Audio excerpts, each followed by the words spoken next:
Here, this is part 2 for you and first we describe about malaria. इसमें Plasmodium vivax जो है एनोफ्लीस mosquito female का bite करता है। स्पोरोजोइड जो है इन्फेक्टिव स्टेज है जिसमें मतलब जो मॉस्किटो है वो एंटर करता है ह्यूमन की बॉडी में। एड्स जो है एक्वायर्ड इम्यूनो डिफिशियंसी सिंड्रोम है, ठीक है, और इसे फर्स्ट रिपोर्ट किया गया था 1981 में यूएस में। वर्ल्ड एड्स डे भी मनाते हैं हम 1 दिसंबर को, ठीक है। एड्स जो है एक ऑटोइम्यून डिसऑर्डर भी कह सकते हैं। इसमें सेल्स खुद को अटैक करते हैं और ये सेक्सुअल बीमारी है, मतलब ये उससे सेक्स रिलेटेड इशू से फैलती है। इसका पॉजिटिव एजेंट है HIV human immuno deficiency virus. इसमें रेट्रोवायरस भी यूज़ होता है। इसमें हैव GP120 हेल्प करता है अटैचमेंट विद होस्ट सेल के साथ, इससे अटैचमेंट हो जाती है।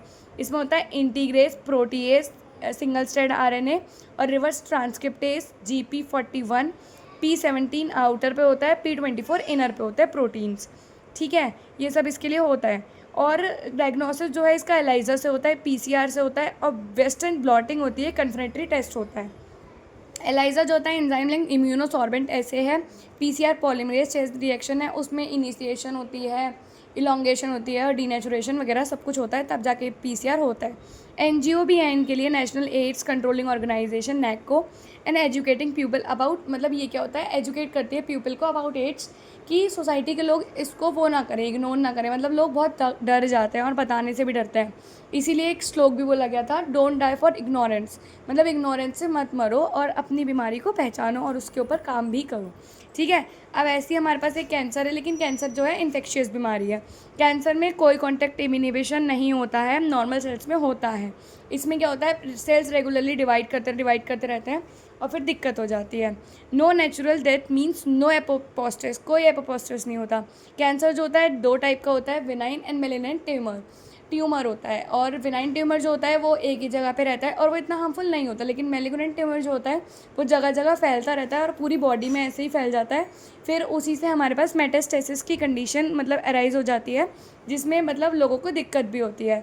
मतलब बहुत सारे लोग मतलब सर्वाइव भी नहीं कर पाते। कैंसर का अभी तक सेफेस्ट वो भी नहीं है जिससे मतलब वो लोग बच भी पाएँ।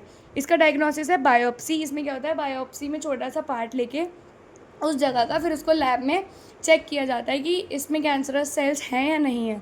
ब्लड टेस्ट होते हैं, बोन मैरो टेस्ट सबसे इफेक्टिव है। रेडियोग्राफी होती है, जिसमें क्या होता है कि मतलब ये कैंसर का ट्रीटमेंट है एक तरीके से, कि जो भी सेल्स होते हैं ग्रो कर रहे होते हैं उनको मारता रहता है। CT स्कैन से पता चलता रहता है। MRI जो है सेफेस्ट टेक्निक है। एंटीबॉडी टेस्ट होता है। प्री डायग्नोसिस है ये सब।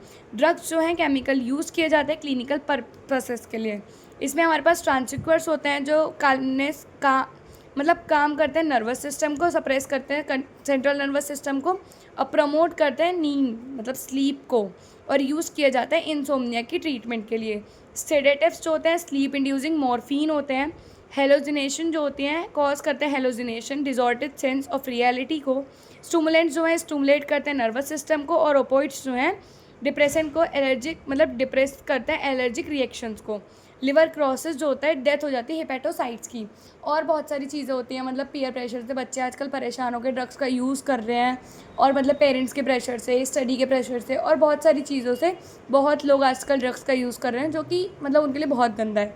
सबको ड्रग्स को अवॉइड करना चाहिए मेजरली, और मतलब बहुत अच्छा इम्पैक्ट नहीं पड़ता इन चीज़ों से, और अच्छे से अपने आप को ठीक रखना चाहिए। हमारे पास मोरफिन, कोकाइन, हेरोइन, इन सब के आप इनको NCERT से इनके स्ट्रक्चर वगैरह सब याद कर लीजिएगा, जो कि इंपॉर्टेंट है, और इनको ठीक से पढ़ लीजिएगा क्योंकि एक इंपॉर्टेंट चैप्टर है और इसका ड्रग्स वाला पार्ट भी उतना ही इंपॉर्टेंट है। तो इसलिए आप इसको ठीक से पढ़ लीजिएगा और ड्रग्स का बिल्कुल यूज़ मत कीजिए, खासकर टीनेज के लोग जो कि बहुत ज़्यादा वो यूज़ करते हैं। इसलिए thank you for watching me and thank you, and if you like then subscribe me and like me. Thank you.